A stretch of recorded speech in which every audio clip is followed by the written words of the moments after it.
All right, good afternoon, everyone. Welcome to the Tuesday, August 24th edition of the MMAOB Daily Podcast. I'm your host, as always, on Tuesday afternoon here with my boy, Big Marcel, Madam Martin. Glad for you guys to be here with us today. We'll be previewing UFC Vegas 35. Marcel, I'm looking forward to talking about this card with you, man. How's everything with you, man? Yeah, all good, man. Hard day of work, and we're back. So yeah, all good. Like How your about you? actual job, not your second job, Yeah, right? yeah. So, yeah, I just saw you broke a fight, eh? Which fight is it? Nico Price and Cowboy Oliveira? It's not my break. John Morgan broke the fight. Okay. What card is that for? That's for the October 2nd card. Johnny Walker and Thiago Santos. Yeah. That's a good fight.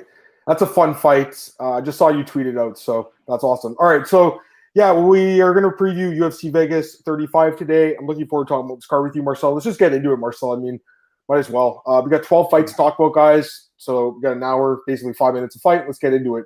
First fight of the night, Manny Martinez against Guido Canetti in the UFC bantamweight division. Manny Martinez making his UFC debut. On tough circumstances, let's just start talking about that. His coach recently passed away from COVID.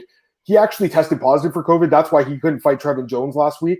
So if people are wondering why that happened, I got to be honest with you, Marcel. I feel like it's almost like a blessing in disguise that it worked out this way for him personally, because I think he's getting a much easier opponent here in Guido Canetti than Trevin Jones would have been, or Kakramanov had he fought him or someone. But you look at the odds right now, Manny Martinez is a pretty big favorite, Marcel, minus 320, Guido Canetti plus 260. So go ahead, break down the fight. Yeah, man. I mean, it's a good fight, I think, to start your UFC career with. To be honest, man, it's Guido Canetti. Guido Canetti hasn't fought for some time, man. I think the last time was in 2020, where he lost to Bacharel Dana in the first round. Hasn't looked great at all in the UFC, in my opinion. He has two victories against Hugo Viana and Diego Rivas. All his other losses are by finish, and and three out of four are by a first round finish. Um, yeah, he's now fighting Mana Martinez, and we all know, man, how Mana Martinez fights. Mana Martinez comes for the kill. Um, Looks good in many of his fights, man. Sucked for him that he lost the contender series in a competitive fight against Rico Rodriguez, but it was over within 3 minutes, I think. After that, Fury FC fight, and he got signed after knocking out Jose Johnson in the Looking for a Fight episode. And finally got released last week, man. I mean, I saw they that. were just in time. They were just in time. What was weird for me, man, they also signed Fernanda Padilla on that card, but that wasn't on the episode for some reason. So I don't know. Yeah, man, we're going with Mana Martinez, and we're going with the first round knockout here, man. There we go. Yeah, confident pick from Marcel, and confident for me. I feel very good about this guy in this fight. I think he's a really good prospect, Marcel. You know, looking at his fights, guy's super dangerous, huge punching power for this division. And he has some decent names on his resume, like Ricky Turcios, who's on this card as well. We'll talk about him in a few minutes. And Jose Johnson is another good prospect who was on Contender Series and knocked him out too. So, and that was on the episode of Looking for a Fight that Marcel was alluding to. This guy's dangerous as hell, man. He's taking on Guido Canetti. And the thing about Guido is, you know, I think he's a good gatekeeper type, Marcel, for this type of UFC debut. But I really question this guy being on the roster at this point. He's 2-4. He's been in the UFC since 2014, barely fights. He's 41 years old. He's 17 years older in this fight, guys. That's the number one thing. I'll always bet against that. And he's coming off back-to-back stoppage losses. Granted, this guy has been fighting pretty good opposition throughout his career. I'll give him that. But, you know, Marcel, I just think this guy's a huge fade. I actually think Manny should be a bigger favorite here, Marcel. I think minus 320 is actually kind of generous. I think he should be minus 500. The only way I think that Guido could win is if he wrestles him, which he might have some success early on, but I don't think he'll be able to do it for 3 rounds. I expect Manny Martinez to win this fight in devastating fashion, Marcel. We'll have Manny Martinez by knockout as well. What's the prop on that? Let's take a look at that. Manny Martinez, inside a distance, okay, it's only minus 115. So, not really something you want to play. I would, you could play it, but if you want to play it safe and just take the money line, I think he's a good guy to consider for a parlay. I do believe he wins this fight. All right, go to the next fight here. Pat Sabatini against Jamal Emmers in the UFC featherweight division, Marcel. And the odds for this one are a lot tighter. We have Jamal Emmers minus 150 and Pat Sabatini plus 130. What do you think about this fight? Interesting fight. The line has shifted, right? Because in the beginning, I think Pat Sabatini was the favorite and Jamal Emmers was the underdog. No, they were both. He was always the favorite according to what I'm seeing right now. So Emmers open as a small favorite, but again, it did shift at one point where people were betting it down. I know what you're saying now, but it's got back up to where it opened basically. So it went like this. Now it's kind of staying steady. Yeah. Listen, man, if you look at Pat Sabatini's UFC debut, he looked solid in the first 2 rounds, but he gassed, and Connolly did very well in the 3rd round. You know, he looked like a future champion in that first round. I remember, or first and 1.5 round. He looked really good, but then he gassed hard, and Connolly almost got him back there. If you look at Jamal Amos, I think Jamal Amos is one of the most underrated guys in the UFC right now. He won against Vince Cachero. The Giga Chikadze split decision loss. I think he actually should have won that fight, to be really honest. 29-28 for him. But okay, that could have gone either way, so I had no problem with that. He's solid overall, man. I really like Jamal Amos for a long time. I know he had one hiccup, and that was in the Dana White Contender Series recently, 2018 against Julian Erosa. But you also have to look at this record, man. Dude has a win over Corey Sandhagen in LFA, unanimous decision in 2017, and that's a huge win, man. If you look at it now, you know, he also got a win over Alexander Hernandez very early in his career. Dude is solid, man. I think he's very underrated by many fans. And if he can get past that first round, where Sabatini is the most dangerous, in my opinion, he should get the fight. So I take Jamal Amos for a unanimous decision here, getting the victory. We got Andre's here. What's up, fellas? How's everything? Good, Andre. Glad for you to be here, man. I actually feel the same way about you about this fight, man. I like Emmers too in this fight. You know, I feel like it's a decent line too, to be honest with you. Like, I like this guy. You know, I think he's a much better striker. I know Sabatini did knock down Connolly. Granted, you know, Connolly cut a lot of weight to make that fight, which I think affected his chin. But talking about Emmers, you know, the one thing that I am worried about in this future is his chin, because he has been dropped and knocked out a few times. But overall, I mean, the guy's a good striker, Marcel, and he's got a good ground game too. And I think that in this fight, he's just a more well-rounded guy. Sabatini has a good ground game, but, you know, the striking's not really developed. He did have one really nice knockout a couple fights ago. But other than that, really has never shown much on the feet. It's mostly his ground game. I want you guys to go back, if you guys haven't seen it, watch the fight with James Gonzalez. That was a nasty arm break. You saw that fight, I'm sure, Marcel. Yeah, and it was very surprising as well, because Sabatini was on the brink of signing with the UFC, and then he got his arm pretty much ripped off his body almost. Yeah, and they're calling it an injury, but like, he got submitted in that fight, guys. I mean, the guy had an armbar or omoplata or something and snapped his arm. So. Yeah. Or, sorry, it wouldn't be an omoplata, it would be an armbar. But yeah, I think it's a legitimate submission. Anyways, he's decent, right? But the 3rd round bothered me in the Connolly fight. He gassed out so hard in that round, Marcel. And, you know, I think against a guy like Emmers, who is just a lot better than Connolly, I mean, to me, this looks like a tough fight for Pat Sabatini. I gotta be honest with you, Marcel. I almost feel like the matchmakers are giving him a tough fight because they didn't like the 3rd round. They're like, you know what, you can fight someone really hard now. You know, the only thing I'm worried about with Emmers is, you know, what happened with the Chas Kelly fight, man, where, you know, you got kind of like sick or something backstage. Hopefully that doesn't happen. If you play him in DFS this weekend, if you're going to have him on your drafting team, you better hope that does not happen, you know? But I would like to think it was a freak accident. And by the way, it's kind of ironic that he comes back sooner and Chas Kelly's still, I don't think, booked for a fight, right? So that's ironic. I like Jamal Emmers in this fight, Marcel. I'm thinking probably decision, but I think he could finish Sabatini too, potentially. But I'm thinking a decision. What are you thinking for the method? Yeah, I have a decision. Yeah. All right, let's go to the next fight here. Women's flyweight bout. JJ Aldrich taking on short notice replacement Vanessa Demopoulos, making her UFC debut. JJ Aldrich, one of the bigger favorites in the card here, guys. Minus 335. Vanessa Demopoulos plus 275. You like JJ in this fight, Marcel? Or do you think Vanessa Demopoulos could maybe pull off the upset? Yeah, I like JJ in this fight, man, to be honest. I think JJ is also pretty underrated, man, in her division. You know, many people, she is like solid, but not many people take notice of her. You know, you see her actually nowhere. You know, you only see her when she's in the cage, and that's pretty much it.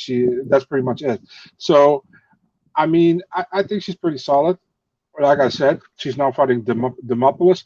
The thing is, Demopoulos' main training partner was Tracy Cortez.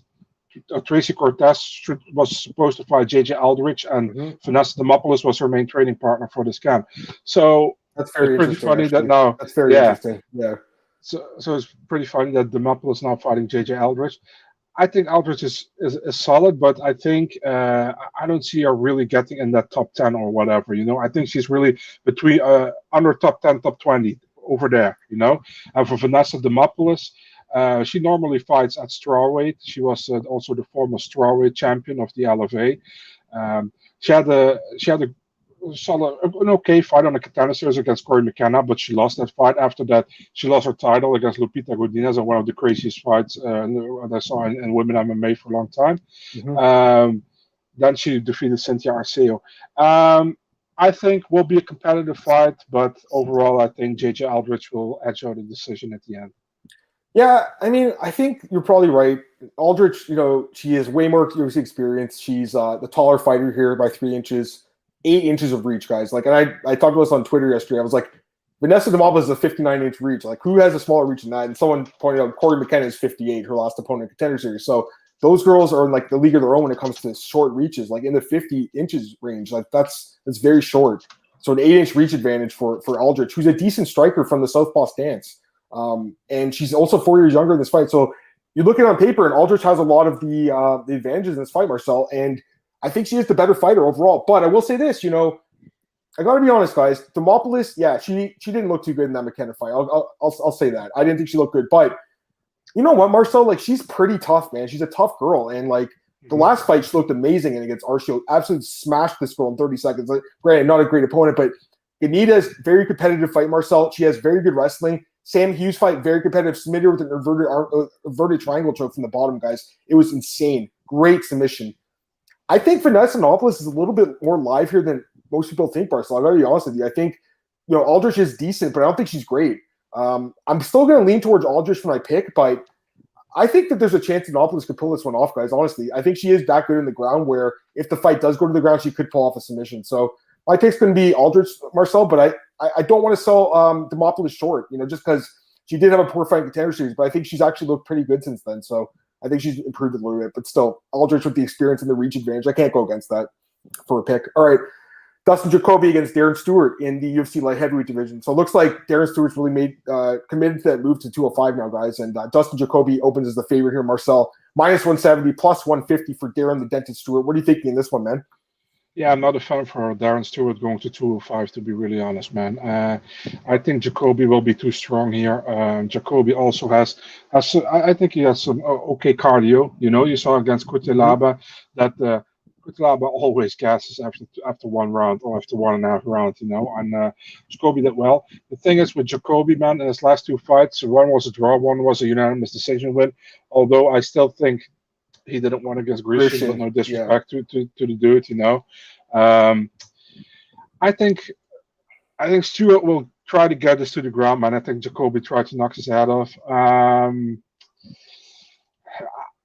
I have just no trust in Darren Stewart at this moment, I think Dustin Jacoby wins this fight, man. I don't know how, to be really honest. I'm kind of 50-50 on if it's going to decision or he finishes him.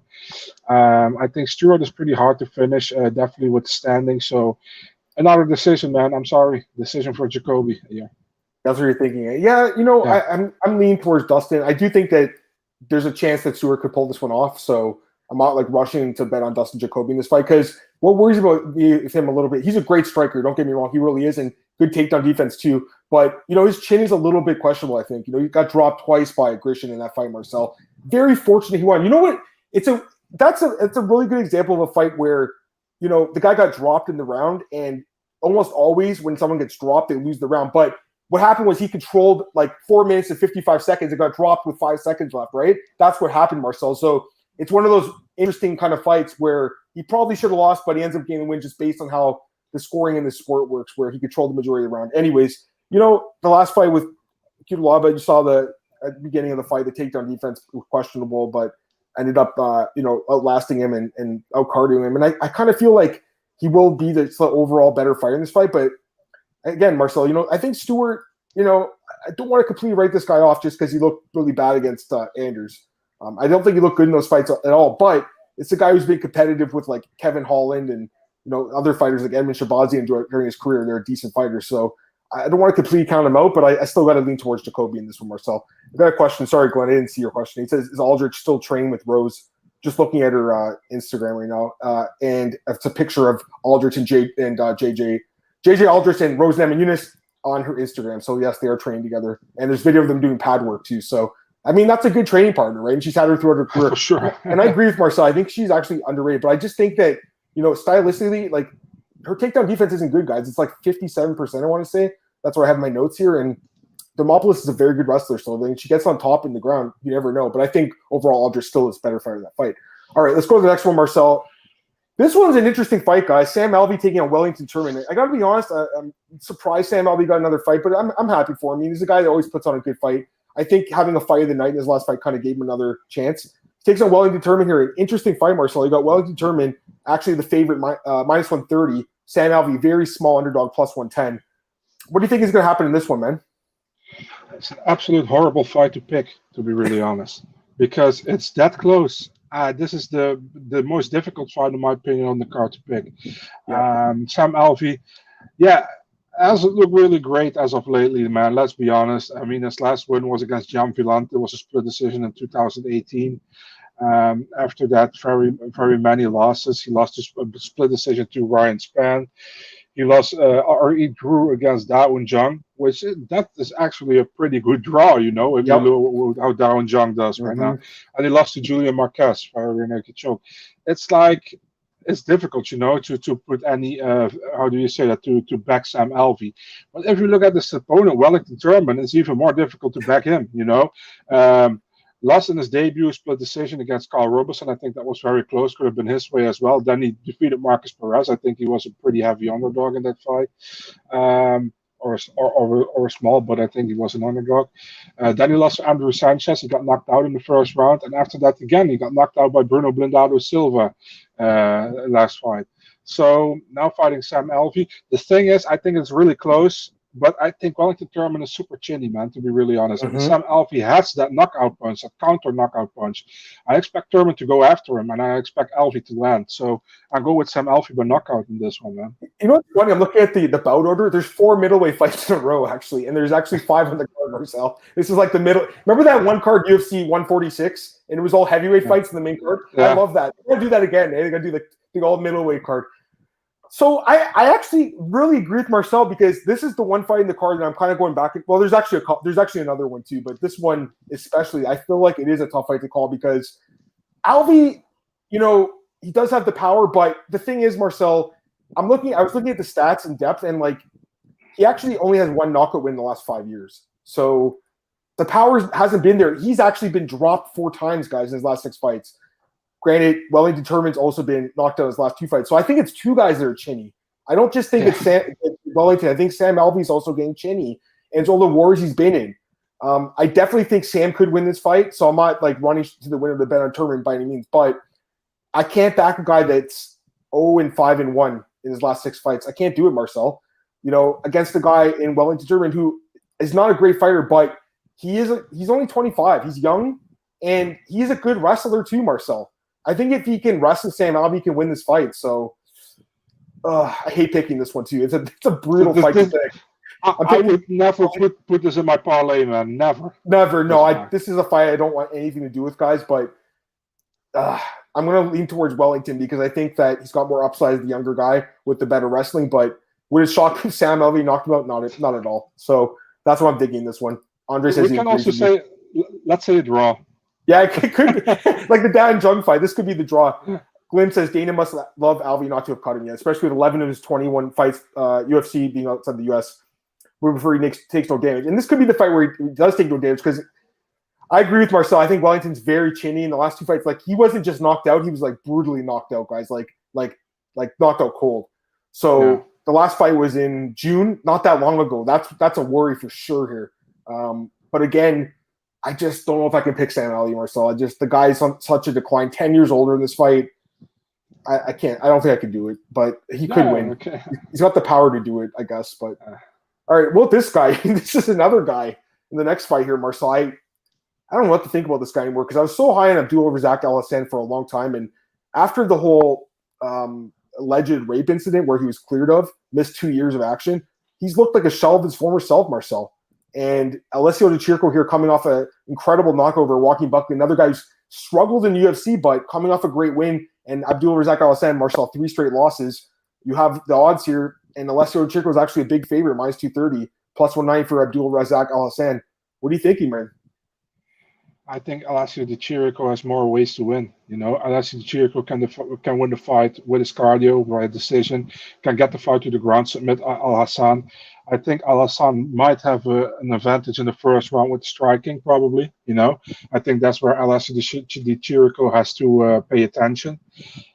But we saw that in the last three fights, man. Al Hassan, yeah, the first round against Lazes was pretty okay until 4 minutes, and then Lazes took over. The Chaos Williams one, that was 30 seconds, and he got knocked out, and the Jacob Malkoun one was pretty horrible, actually. So for me, I can go with Abdul Razak Al Hassan, man. And I think Alessio Di Chirico, he looked solid against Joaquin Buckley last time out. I think he was a huge underdog in that fight because Buckley had that whole hype behind him. Before that, he lost 3 straight, but I still think the Kevin Holland fight, he won that fight, man. If you look at the Muradov fight, that was also close, and the Zach Cummings fight was close, but he got dropped in the last second. So the thing is, his record looks worse than it actually is, in my opinion. And he's going to win against Abdul Razak Al Hassan. How he's going to win? Either going to take a decision or he finishes him via submission in the later rounds, I think. So that's my opinion. That's my prediction. I have a hard time backing Hiestand at this point, guys. Like, the last 3 fights look terrible. The Lazes fight, disappointing. I think a lot of us played him that night. Chaos Williams, I did bet on Chaos that night, so I got back a little bit. But the Malkoun fight, I couldn't believe how dominated he got by a guy that, Jacob Malkoun, that we didn't even think was UFC caliber. That is such a worry in this fight. And at 185, I don't think he's the same guy either, Marcel. I think at 170, he did have that power advantage against a lot of guys. I don't think it's the same at 185. Di Chirico, he's been inconsistent, but the last fight definitely showed he's got the skills. And you know what? I was watching his fights back, and the guy is pretty solid everywhere. He's pretty underrated, I would say. Good wrestling too. Marcel just good everywhere. So I think he probably wins. I'm leaning towards him using the wrestling to win a decision, but I think he could knock out Hiestand as well. Let me get these comments from our boys at the Fight Night Picks. What's going on, guys? He says Hiestand's at elevation now. Yeah, that's true. That could help him for sure. Have to wonder how the gains in strength condition will pay off. I mean, he definitely needs that to pay off in this fight. But I just question how much could he have really improved in only a couple of months, right? I don't know, man. I think it's definitely good that he's getting a lot of fights in because he missed 2 years of his career. But I don't know how much he can improve at age 36, Marcel. That's the other thing I'm wondering here. He's an older guy, and I think that 2 years really just destroyed his career. I got to be completely honest. At least in the UFC, I think he can go to a smaller organization and do well, but I don't think in the UFC he's an elite guy anymore. Let me answer Jose's question. Hey, Jose. He says, hi, guys. Were you surprised Aspinall Pavlovich didn't get put in prelims considering UFC only plans to put irrelevant heavyweight fights on the main card? What card is that on again? 267 or? For September 4th. September 4th. Okay, it's next week. Sorry. Yeah. That's all. I like that fight. We'll talk about that next week, Jose. And Jose's saying if Meredov wins, he deserves a ranked guy. I agree with that. We'll talk about that fight now, actually. Makman Meredov against Gerald Mearshart. That's the next fight. And Makman Meredov, Marcel, massive favorite, minus 600, biggest favorite in the card, plus 450 for Gerald Mearshart. So my thoughts on this one are, before you talk about Marcel, we've had so many hard fights to pick lately, and I see this fight, and I'm like, finally a fight where I feel like really, really, really confident in the guy. I think Meredov destroys Gerald Mearshart. I'm sorry to Gerald. Like, I like the guy. He's a underrated submission artist, I guess you could say. But Marcel, 2 of his last 3 fights, knockout losses. Meredov, huge power. Meredov, 14-fight win streak. I love Meredov in the fight. I think he knocks out Gerald Mearshart. What do you think? This fight is clearly the UFC wants Meredov to win this fight because stylistically it's a horrible matchup for Mearshart.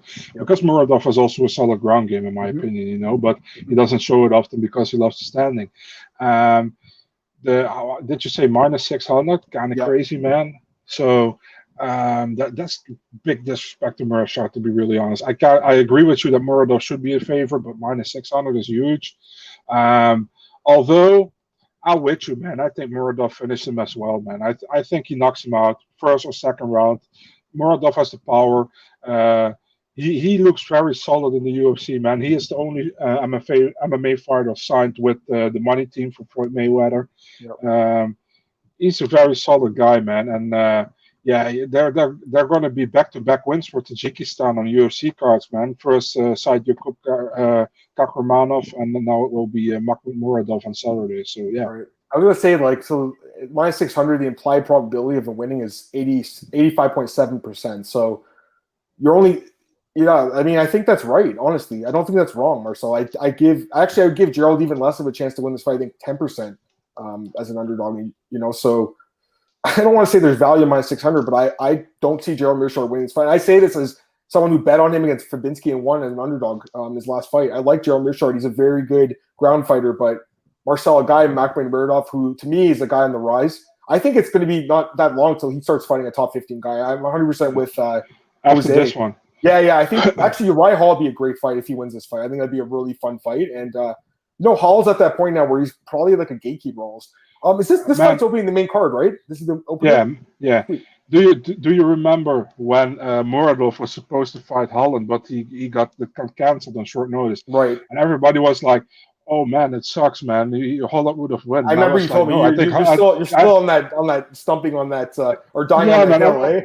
Yeah, but I'm still like, man, how can you say that? Holland dodged the bullet that day, man, in my opinion. But yeah.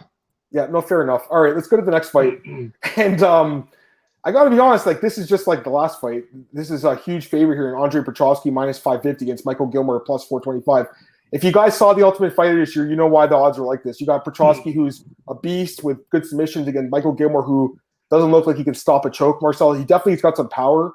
I will say this, a lot of people are wondering why he's in the UFC. My only guess is because he was brought in short notice, his manager probably made a deal saying, I'm going to take this fight on the show only if you give me one fight in the UFC. I think that's what happened here. Because, otherwise he could have been like, I'm not going to go on the show. Why would I go on the show on short notice and probably lose when I can just sign with like another promotion like PFL or Bellator, right? You know what I mean, Marcel? So I think it was a calculated risk by this guy's management, but I don't think it's going to pay off because I think he gets submitted in this fight. I like Andre Petroski by submission here a lot.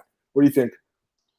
Yeah, I also think that Andre Petroski was actually supposed to fight Gilbert Urbina, but after Tresean Gore got injured, they bumped up Gilbert Urbina, and now he's fighting Gilmore. I'm with you, man. Petroski all the way. I think he subs him first or second round. Not more else to say. Yeah. I feel really good about the submission. I mean, the odds suck though. I'm looking at it right now, plus 125.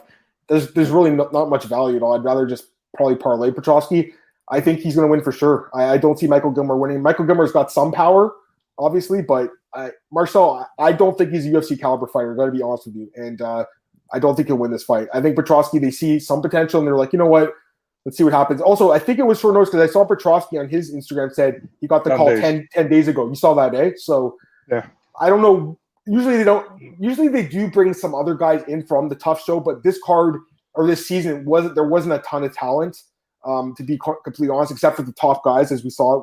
We'll talk about them in a few minutes here, but a lot of the lower level guys, like they didn't want to bring in, but I think they see something in Petroski where he did lose the battle, but the guy's good, Marcel, for sure, and I think he's going to look good in this fight. All right, let's go to the next fight. And to me, this is one of the hardest fights in the card to pick as well. And I think this is one of the best fights in the card. Kevin Lee against Daniel Rodriguez. I love this fight, Marcel. Absolutely love it.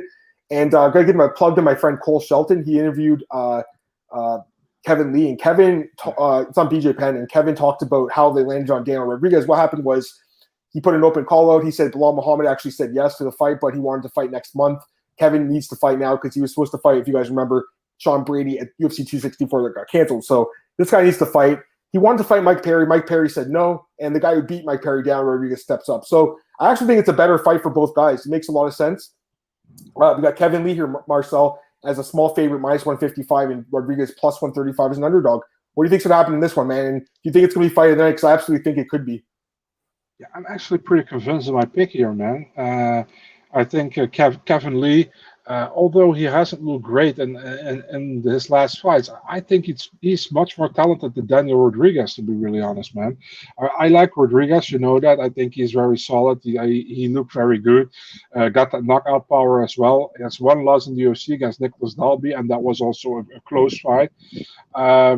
But Kevin Lee still has something special to me, man. And also, Kevin Lee is like 6 or 7 years younger than Daniel Rodriguez, which many people don't think he is, because Kevin Lee has been for years in the UFC since he's 22 or something, you know.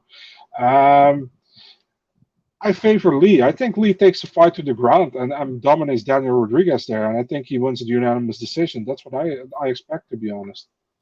Yeah, this is an interesting fight, guys. Kevin Lee is good. There's no doubt about it. He's good, and he's obviously a younger guy in this fight, and surprisingly does have the longer reach up at welterweight. But, the only time we did see him at welterweight, looked okay against RDA, gassed out in the 4th round.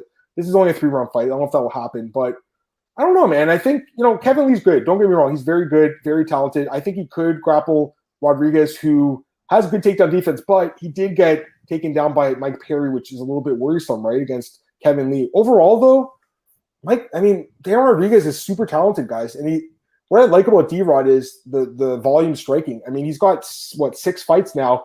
He's still averaging over 8 significant strikes per 50 minutes, or per minute, I should say. That's incredible. That's amazing. Like, over 6, it's not over 1 fight, it's over 6 fights. The guy's volume striking is unbelievable.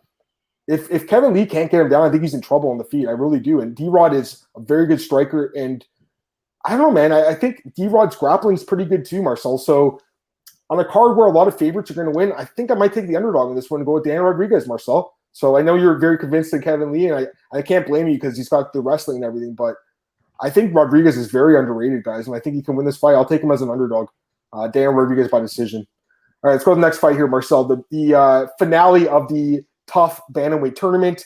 Ricky Turcios against Brady Hiestand. This is a great fight, guys. It's only 3 rounds. Keep it in mind, by the way. Minus 160 for Ricky, plus 140 for Brady. What do you think? Yeah, this is Team Alpha Male against Sick Jitsu. Ricky Turcios has been trying for years to get in the UFC, man. I remember he was in the 2017 Dana White Contender Series. Actually, it was the very first episode against Boston Salmon, one of the better fights of that season as well. He lost the decision. Then only fought 3 times after that. Lost to Mana Martinez, which is possible. He won against Josh Paiva and against, for me, an unknown guy. Then he fought in the Ultimate Fighter. I think he looked solid, man. I think it didn't really look anything like wow, like Brady has looked in the Ultimate Fighter, in my opinion. But he looked solid, If you look at Brady, Brady actually has one really legit opponent on his record, and it was Chad Anheliger. I don't know how to say that exactly, but he lost that fight. If you look in the Ultimate Fighter, you might favor Brady, but I look at the bigger picture. I think Ricky Turcios wins the fight via unanimous decision. There you go. I got to be honest. Like, what I'm seeing is everyone's taking Ricky in this fight. So I think both guys are good prospects, but I actually think Brady's the better prospect. And I think his wrestling is going to be good enough to win this fight. I actually like him as an underdog here quite a bit. This guy is very good. And, Turcios, yeah, he did win his fights, but he got taken down in those fights, Marcel. And he outlasted the guys, but Brady's very good, very tough. And what I like about Brady is he's so young. He's only 22, guys. And not like Ricky's old. He's only 28, I think, right? Super young too. But this guy's born in 99. He's super young. He's getting better. I think he can win with the wrestling, Marcel. And I loved seeing him smash Vince Murdoch like that with the ground and pound. That was a good win. I think Reddinghouse is a good win too. I think that is a quality win. So I think this guy fought really tough fights in the house. I think Turcios fought tough guys too, but I think Brady fought tougher guys. And I will take him as an underdog. And I will say this as well. Historically, a lot of underdogs in the Ultimate Fighter win the finale, guys. So keep that in mind. Don't get me wrong. There's a lot of hype behind Turcios right now, but you got to watch the hype sometimes. And I think this is a spot where the wrestler can kind of outlast I wouldn't just say Turcios is a striker. He's a well-rounded guy, but I think Brady, the wrestling is dominant, and I think he'll win this fight, Marcel. So that's my pick. And Daniel said, he likes D-Rod there. Of course, because you guys have the same name. You can't pick against the guy with the same name as you, Daniel Edwards. Come on. I'm just kidding. But yeah, I like D-Rod in that fight too. So it's crazy, right? Like, I didn't really like any dogs, and now I like 2 dogs in a row. Now, let's hear your thoughts on this one, Marcel. We have the finale of the Ultimate Fighter middleweight division. Bryan Battle taking on Gilbert Urbina. Now, we got to keep in mind, Trishan Gore was supposed to fight in the finale.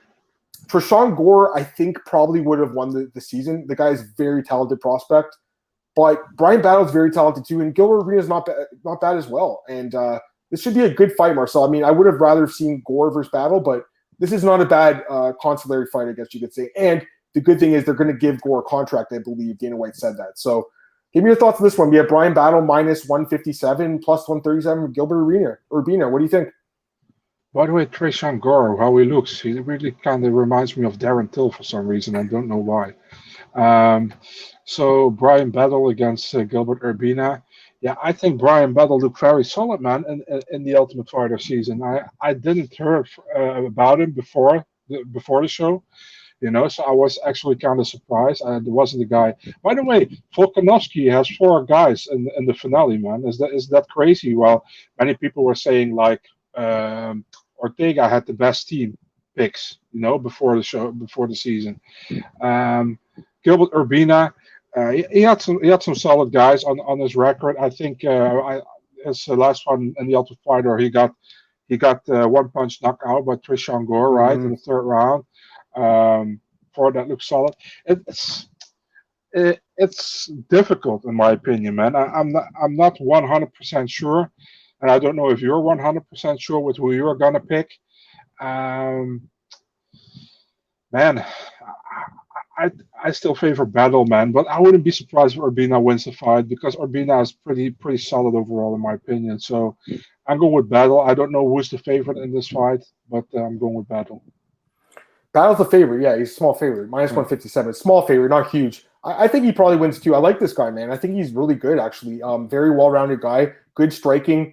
Pretty good grappling too. This guy's a good prospect. You know what, Marcel? It's on YouTube. You guys can watch. He beat Impa Kasangan in 2018. The fight's on YouTube. He completely out-wrestled Impa. That's interesting to me. Impa's a good grappler and a good striker too. That's a good quality win. And it was an amateur fight still. The guy's good, and I think Urbina's not bad either. I was watching that fight with Sean Brady again. I mean, he didn't get finished, I guess you could say. And the fights in Kobachi look decent as well. And I think he's the third Urbina brother. I want to say third or second in the UFC, Marcel. Third? I want to say third, I think. Yeah. Third, yeah. So it's interesting. Like his whole family's been in it. The guy is he's a decent fighter. I think he's not bad, but I like Battle a lot more. And one thing about Battle is interesting is he fought for the Showcase MMA promotion, which is a promotion that me and James cover for that website, Spectation Sports.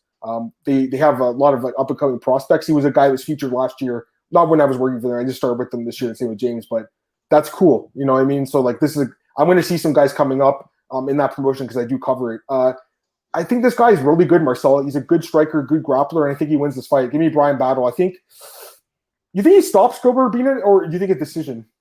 Going with a decision, man. I got to think about it a bit more, but I think Battle, man, he looks like a real finisher to me. So I think it's possible. And Urbina coming off that brutal left hook knockout loss, that was absolutely brutal. Till and Gore have been seen at the same time, so Ferreira's the same person. You guys are crazy. Okay, let's go to the main event, guys. Cannot wait to talk about this one, man. Edson Barboza against Giga Chikadze. Holy smokes. What a fight, Marcel. Oh, can't wait for this one. This fight's amazing, guys. We have pick 'em odds, guys, minus 110 each, Marcel. Literally a pick 'em, Marcel. Whoa, crazy one. Let me get this comment first. Ottoman Aztar versus Terrence McKinney, probably in Abu Dhabi. I thought Terrence was getting another fight. That's a really fun fight. Thanks for telling us, Theodore. Give me your thoughts on the main event, Marcel. We have Edson Barboza and Giga Chikadze. It's a pick 'em fight. Very hard fight to call. What are you thinking? Yeah, it's definitely a hard fight to call, but I'm favoring here somebody definitely. I think if you look at Edson Barboza lately, many people are going to fall over that he lost 3 in a row and then he won 2 in a row. Those 3 in a row he lost, I still think he beat Felder and he beat Danige, So he should be in a 4-fight win streak. And his wins over Makwan Amirkhani, solid, and he stopped Shane Burgos via punch in the third round. So that was really impressive to me. If you look at Giga Chikadze, he has looked very good, definitely in his last fight where we had that typical Giga kick to the body of Cub Swanson, and he won via knockout in the first round early.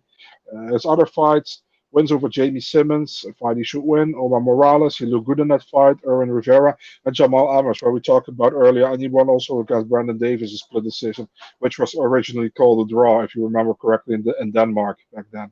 So yes, I was watching that fight back the other day. I was like, what the hell? So we also saw him losing to Austin Springer in the Dana Contender Series, but that's 3 years ago. He has looked solid since. The thing is, both guys are standing. I think if it hits the ground, that Barboza might have the edge over Giga on the ground. Maybe you disagree with me, but that's what I think. Doesn't hit the ground? I don't know, man. It's super tough to pick, but I still favor Edson Barboza. I think he had the more difficult opponents so far. He has done more, definitely in the UFC. Both guys are in their 30s, so it doesn't really change that. It's not like somebody's in his 20s and one is in his 40s. Competitive fight, I still go with Barboza. I go with the stoppage in the third round. I think he can do it. Well, your boy Georgios is here, and sorry, Georgie. I'm just honest. So I don't know if he's going to be happy about this one, guys. I'll give my thoughts in a second here, but Azatar's waistband will be bolted to his wrist. That's funny. Yeah, Dana White's got to make sure he doesn't shinny across the windows again.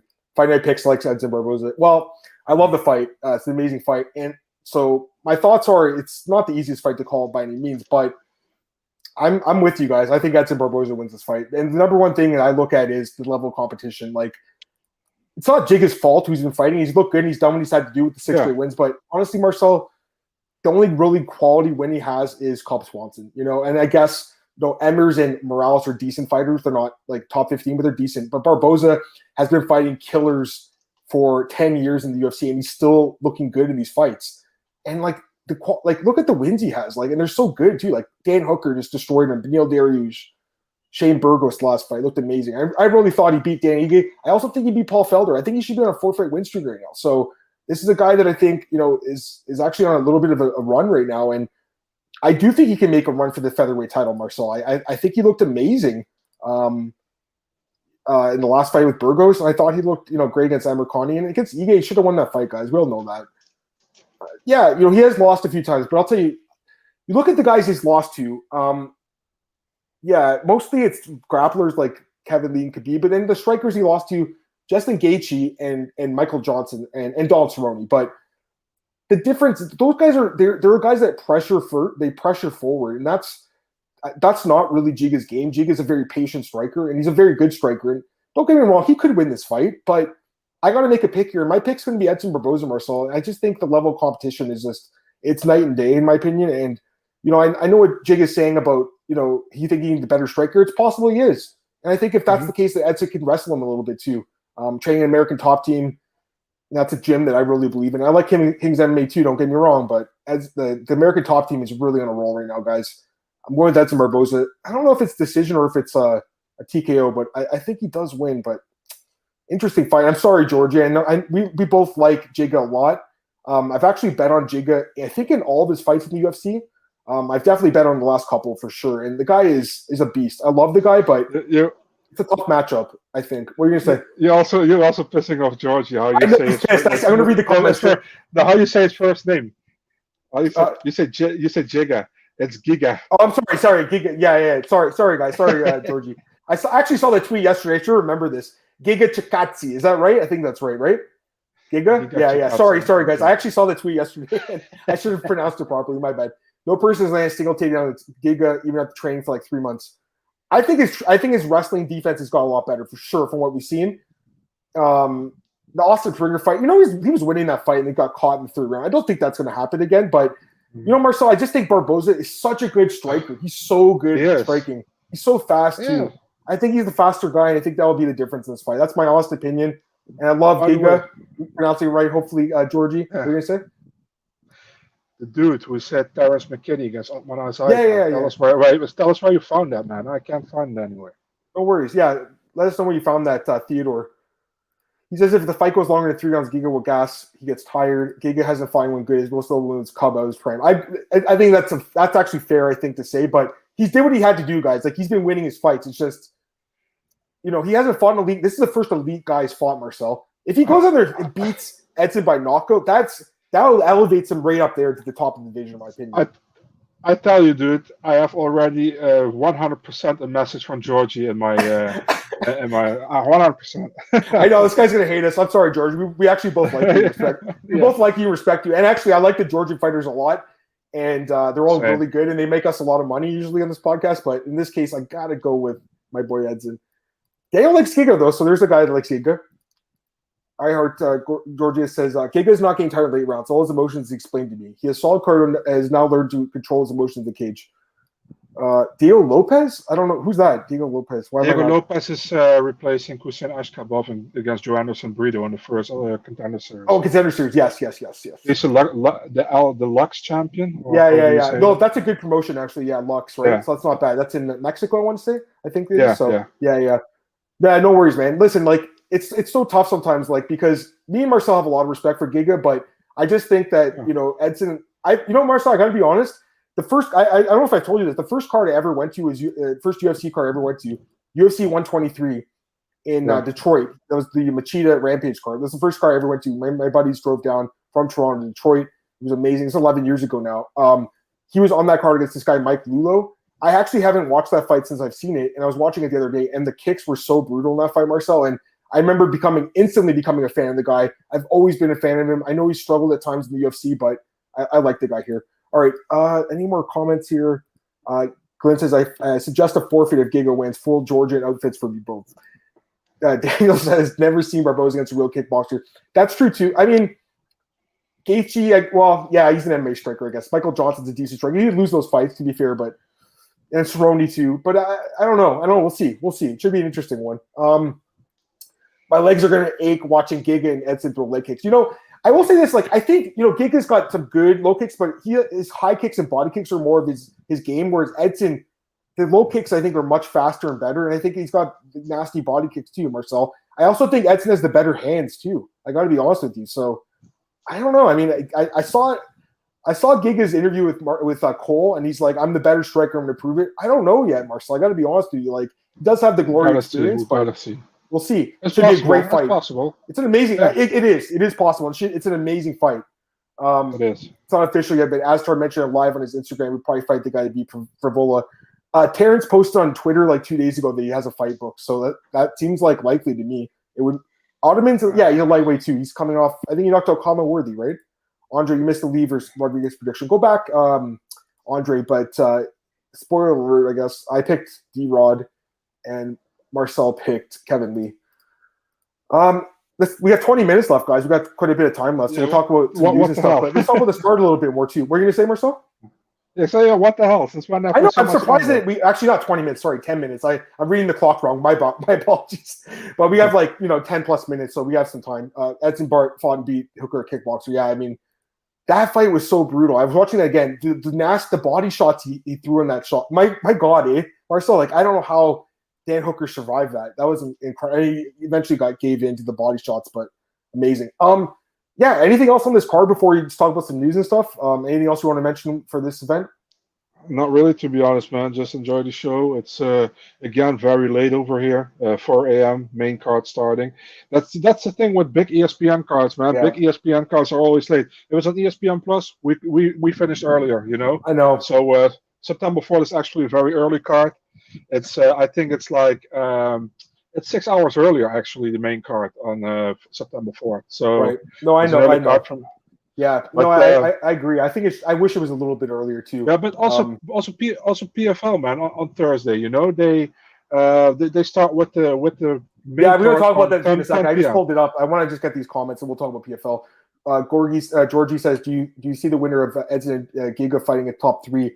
I don't think top 3, but I think he'll get someone like I would hope Yair or Zabit, or I don't know what those happening with those guys, but even a Cater or something would be good. Someone up there. What's least key to victory? I think Marcel said he'll wrestle Dan Rodriguez, whereas I think he's going to kind of struggle with the takedowns, but we'll see. Jose's asking about the Kevin Lee, the Sean Shelby article. So I was asking the guy that told me about it. He doesn't know yet, but I mean, there's something to that, Jose. I wish I could say more, but I got to wait to see this article comes out. Al, the biggest scoop. I don't know. I'll message Al. I'll message him because I know he has a fight, guys. It's a nice fight in the UFC, but I don't think it's official yet. And he's waiting for the confirmation from both sides. I believe it. But he can't scoop that. How can I say this in a good way? He can't scoop that the upcoming for some time. He can't scoop that at this moment now. Yeah, well, hopefully it happens. It's not like it's a massive fight by any means, Jose. But I think you'd like the fight, Jose. I can't say what it is because I told Al that it's off the record, so I can't say it. But it's a decent fight. That's what I'll say. It's not like it's not a pay-per-view fight or anything, guys. But it's a decent prelim fight. You'll be interested in it, Jose. I think particularly. Let's talk about PFL quickly, Marcel. We've got a few minutes left here. Let's just talk about the main card, especially the tournament fights. So we got featherweight. We got Brendan Lofton against Muy Vid Capoulev. And the odds for this one, let me pull them up here. Right now we have a -130 for Movlid and +110 for Brendan. So what do you think is going to happen in this one? I honestly, I'm very high on Movlid Capoulev, man. I think dude is amazing. And Brendan Lofton is super tough, super solid. The UFC missed big time on him because Dana was like, oh, we're not going to give him a contract. I don't know why not. Probably I was still pissed for something that happened during the Ultimate Fighter. I think with that, do you remember with those texting to the family at home with all those English guys? Brandon was a part of that also. Maybe that had something to do with it. I don't know. Just stupid. Bill Algeo got signed later, and Lofton, who won the fight, didn't get signed. I'm still pissed about it, but I'm happy Lofton is in the PFL right now. He has a good chance to make it as well, man. But I think Mavlit will probably win the fight. Mavlit is really good. I've been high on him since he was at Fight Night Global in Russia. And you remember, man, he still has that crazy quickest knockout in PFL with that knee against Damon Jackson. He also looked good against Harrison. I think that won the draw or something or not. Or, I don't know. That should have been a win for Khabibulov, in my opinion. He did lose to Daniel Pineda that got overturned. That's one loss he did have. Yeah, true. Pineda, I think he was juicing or something, I want to say. Yeah, Pineda went to the final but couldn't fight the final. Yeah. So, Khabibulov, your pick. I'm going with Khabibulov. By finish or decision? I think it was with a decision, man. I'm leaning a little bit towards Khabibulov too. To be just a little bit more dangerous, man. But Lofton is good, guys. He's looked really good in PFL too. So I'm not completely, all in on Mavlit, but I'm going to pick him here, and I think he is rightfully favored. Let me get these comments. Lynn says has Gracie seen her first UFC yet? She watched. It was 265. She actually watched with me, Glenn. So I think she was 4 days old. I changed my picture on Twitter, so I'm holding her. She got on TV there for a brief second during the Mennefield and Herman fight, which was my favorite fight in that card. So that was cool. Thanks for asking, Glenn. I appreciate it. She's doing really well, by the way. Jose's asking about Gillespie and Ferguson. I would like to see that fight. I think it makes sense. I saw Kevin Lee also talking about wanting to fight Ferguson at welterweight. That would be a good fight too. Be an interesting fight. Rematch. What are you gonna say, Marcel? Sorry, man. I saw a message, man. You know, I'm a huge Ajax fan, right? And they're in a certain they are in the Champions League. That you get millions over there when you're in that competition, and let's say the concurrent in our competition was trying to qualify for it as well. And if they qualify, we have to split the millions with them. But they didn't qualify, so let's go. Fair enough. Sorry. No, it's okay. No worries. Tristan, what's up, man? Listen to your guys' breakdowns of my work. I love that, bro. I don't know, Tristan, if you were here from the beginning. Go back and listen. We talked for the first 45 minutes about UFC and gave our picks for that. Theodore says, "What do you guys think of Love? Who do you guys think if Lov's fighting Abu Dhabi's on the card, no opponent? Is that true, Marcel? He's on that card. Who? At Evlov. No, he's not going to be on that card. Oh, I know that there's a picture with Mofsar against TBA. But he's not going to be on that card. No, it's the Abu Dhabi card is filled completely. Jose is asking about any Georgian heavyweights, and Georgie said that they don't have anyone. Someone died, and who's that passed away? Was it what's his name? The guy from M1, right? Wasn't the guy? I don't know. Gurgram Gurtatsaladze or something. Is that his name? Guram, yeah. Or no, sorry, not Guram. Sorry, guys. That guy's in the UFC right now. What's his name? Guram Kutabishvili or something? Guganjvili. That's his name. He passed away, right? Yeah. I think that's the guy that Georgie's talking about. Let me pull you guys up here. Guram, I think this is the guy, right? Didn't he pass away or something? I want to say. I think it's this guy. Yeah, here he was. Yeah, I'm right about that. I remember that. I just set the link in there, guys. You guys can check him out. Jose's asking about, and by the way, rest in peace to that, man. Lebanese heavyweight Charleb Diab. Don't know a lot about him, but I like the UAE card. But I do actually remember. You know what's crazy, Georgie? I used to get the channel, the Super Channel, I think it was called, and they played all the M1 cards back in on Showtime. So I used to watch M1 back in the day, and I remember him fighting like Maxim Grisham in M1. So it's pretty crazy, man. Yeah, it's pretty crazy. I've been watching the sport a long time. So have you, Marcel. I remember watching this guy fight, and it's really sad he passed away. He actually has a submission win over Maxim Grisham, Marcel, who's in the UFC now. So it's too bad. It is a shame. What's next for Topuria? I don't know. I think he should get a top 15 guy. I mean, he's ranked now, I think. I mean, he's unbelievable. Yeah. I would like to see him get a top 15 guy. Be interesting. Maybe like winner of Barboza or Giga, or they should get someone ranked higher, I guess. Great fighter, man. Yeah, I agree. Let me get your last quick picks here. Chris Wade against Bobby Jenkins at PFL. What do you think is this one? The odds are -185 for Bobby, +160 Chris Wade. What do you think? I was so impressed with Bubba Jenkins against Lance Palmer. You know, Yep. everybody I think crossed Lance Palmer over there, and he dominated him, man. I was so impressed with that. So I'm leading Lance Palmer, or I'm leading Bubba Jenkins in that one, man. Maybe that kind of sounds like a casual pick right here, but I'm really leading Bubba Jenkins. Fair enough. I think he could win. I think it's a close fight. I think Wade's looked really good, man, and he's showing more evolution in his game with the striking too. So I kind of lean towards the dog a little bit in that fight. I think it's a close fight at the wrestling. I think his striking is better. So Chris Wade's never been finished either. He's a very tough guy. A guy that I think should be in the UFC, Marcel. He got cut because his style is not very exciting, but he's a very good fighter. Antonio Carlos Jr. versus Emiliano Sordi. Antonio Carlos Jr. minus 170. He-Man Sordi plus 150. What do you think?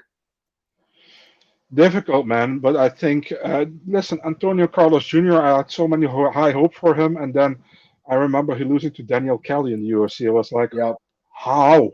No disrespect to Kelly, but how? And he sometimes he looks very good, and then he underperforms. Like, you're like, how can he lose this fight? And he looks not solid at all. Sordi, I kind of the same, man. Sometimes he really looks good, but then remember when he fought Ryan Spann in the Contender Series, where I got stopped within 35 seconds. But I mean, I know that he has looked good, pretty good in this. He only fought once, I think, in this season, and in my opinion, I didn't agree on that decision with him going through, because I think there was with Corey Hendricks, right? And Corey Hendricks needed one fight for 4 points, and he needed 2 fights for 4 points. So that didn't make sense to me. And the rule was or something like he should be go through because he made 2 times weight. And I was like, what the hell? He got 2 chances to get more points. Doesn't make sense to me. I'm favoring Antonio Carlos Jr. in this fight, man. Yeah, I think the biggest thing for TFL is they need 3 regular season. Two fights is not enough. You need 3 regular season fights, like they have been doing.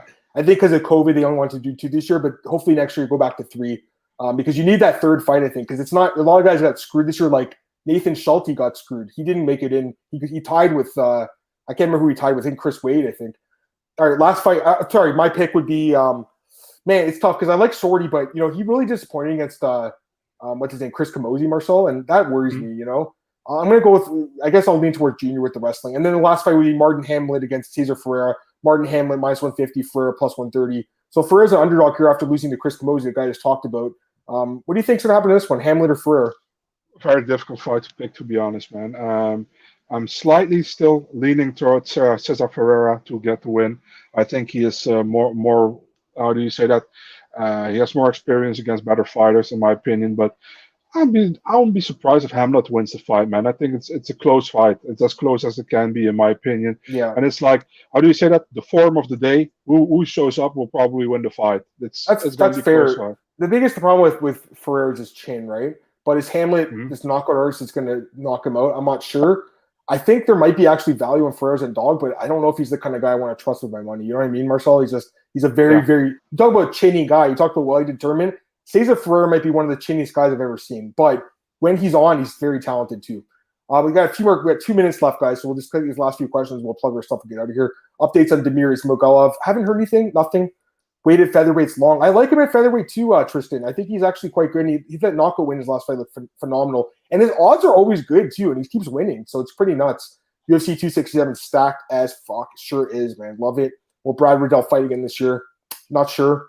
I saw some dumbass on Twitter say that Drew Dober should get cut after the fight with Riddell. I'm like, are you dumb? That was an amazing fight. That fight was so good. It was such a good fight.